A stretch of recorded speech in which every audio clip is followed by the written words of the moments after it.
మాకు ఏరియా ఇస్తలేడు, మాకు టోకన్ ఇస్తలేడు. ఈడ తిరిగితే ఆడదే ఉరుతుడు, ఆడది పోతే ఆడ ఉరుతున్నాడు. ఒక్క చోట్ల నిలబడి మాకు టోకన్ రాస్తలేడు సార్.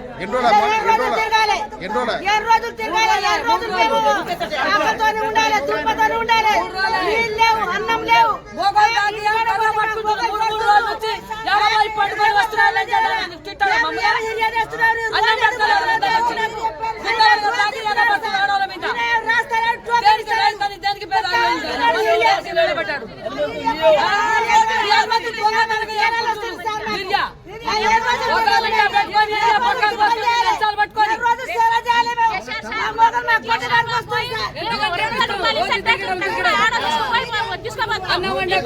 కేసీఆర్ సార్ ఉన్నప్పుడు మంచిగా షాపులకు పోయి ఒక షాప్ ఏమైనా చిట్టి రాస్తాడు, చిట్టి తీసుకుపోయి ఆటో తెచ్చేది మాకు.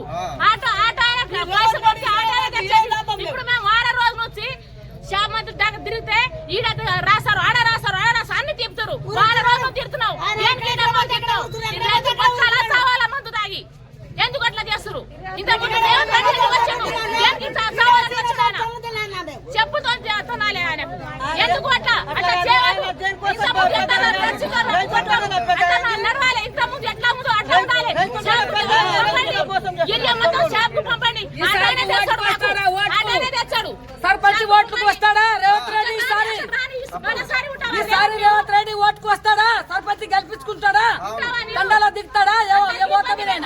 అప్పుడు చెప్తాం ఆయన పని. వస్తాడా అంతనే చెప్పిస్తాం, వాంతోనే ఓటు వేపిస్తాం, వాంతోనే గెలిపిస్తాం. ఏ లంచాడు ముందర వచ్చి మాట్లాడతాడు అప్పుడు చెప్తాం ఆయనకి. ఇప్పుడు ఏం చెప్పలేము.